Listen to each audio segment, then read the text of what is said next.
When I was 14 years old, a master found me and started to teach me cultivation. At that time, I was still a young girl who had just entered junior high school. That master had lived more than 500 years, and he taught me the Fa often. Even though he usually spent several months to explain one concept, I still didn't quite understand it. My third eye was open from the very beginning. I could see that foxes, weasels, snakes, and other evil spirits were everywhere in the temples, and that there wasn't any Buddha on the Buddha statues.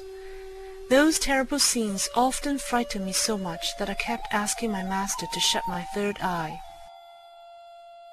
After the Cultural Revolution began in China, people all went to Beijing, where I, a 26-year-old woman, went to Ermei Mountain alone.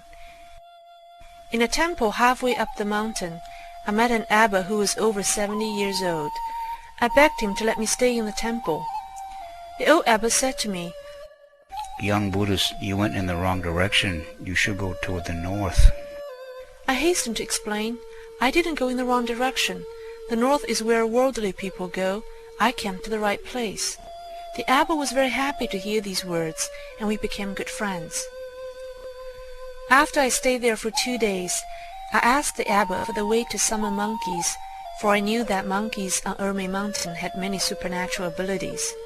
The abbot said, "Just shout toward the valley, 'Sana, come back to eat.'" I chose a place where echoes could be generated and shouted at the valley, "Sang-er, come back to eat." In a little while, several hundred monkeys showed up, singing and dancing, and so happy that they were turning cartwheels in front of me. The eldest monkey came over and gave me a big hug. He kept kissing my cheeks and even got his saliva on my face.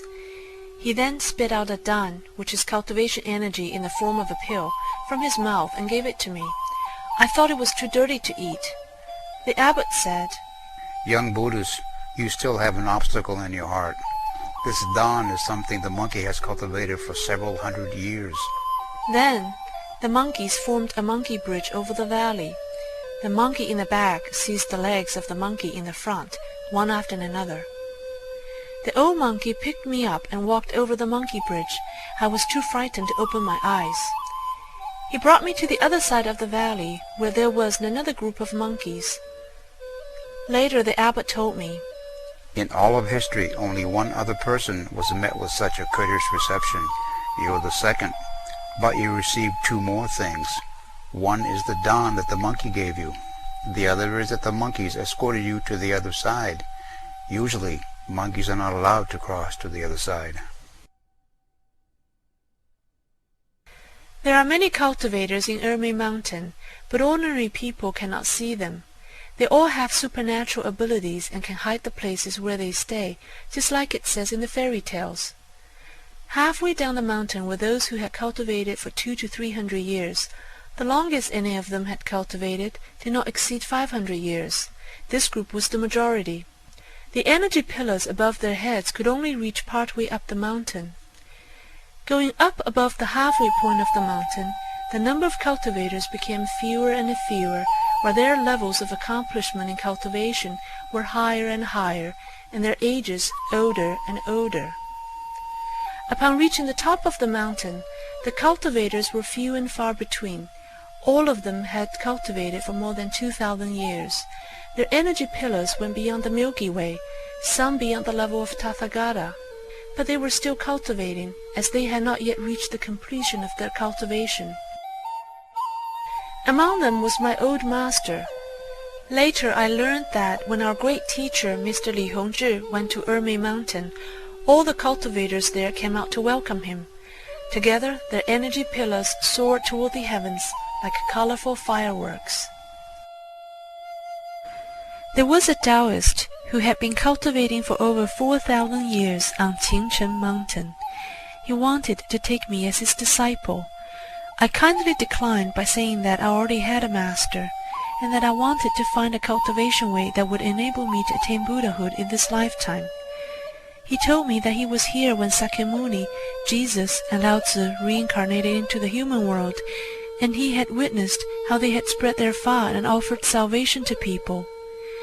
In his Fa teaching lectures, Our teacher mentioned that on his way north from Sichuan province to Xi'an city, many mountain cultivators came down from the mountain and asked him why his disciples had cultivated so fast. Later, teacher permitted the mountain cultivators to listen to his Fa lectures, and one of these was the Taoist who had cultivated for over 4,000 years. At the end of the Cultural Revolution, another cultivator and I went to the Kanzang region, hoping to find in Tantrism the cultivation way that would enable one to attain Buddhahood in this lifetime. It was well known among cultivators that the true form of Tibetan Tantrism was to be found in Kanzang and no longer in Tibet. When we arrived in Kanzang, we met a person who had kowtowed all the way from Changchun to Kanzang, seeking the righteous Fa. Together we found a monastery. At the time, a great Lama was teaching the Fa there. When we arrived, the great Lama asked me to sit next to him and listen to him teach. This was a very rare and courteous reception in Tibetan Tantrism. He then asked us why we had come to Kanzang to seek the Fa. We told him that there wasn't any righteous Fa in the interior of China. Instead, temples were full of evil spirits, and that's why we had come here, searching for the righteous Fa. The great Lama paused to think for a moment and then said, "That's not true. There will be a great Fa that one hasn't encountered in ages upon ages. That Fa will be spread in the inland areas soon, and it will be spread right from Changchun.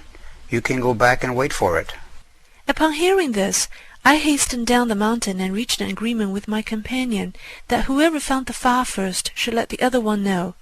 But the person from Changchun didn't believe it and stayed in Kanzang.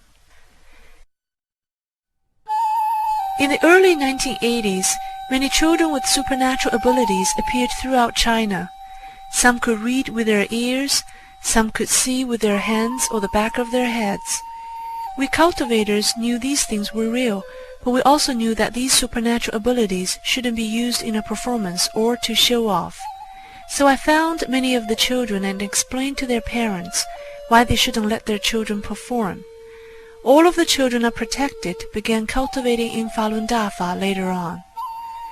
As for those so-called critics of supernatural abilities, they were just clowns. The less people believe in gods, the less supernatural phenomena God will allow people to see. If a God permits, having your head changed is only a trivial matter. Yet humans still think that their technology today is so extraordinary. Why does every race and nationality have similar fairy tales throughout history, but there weren't any modern communication devices back then? It's because, as humans believe in gods less and less, stories about gods became merely fairy tales. The children I protected told me at that time, "The Lord of the universe will soon save the earth."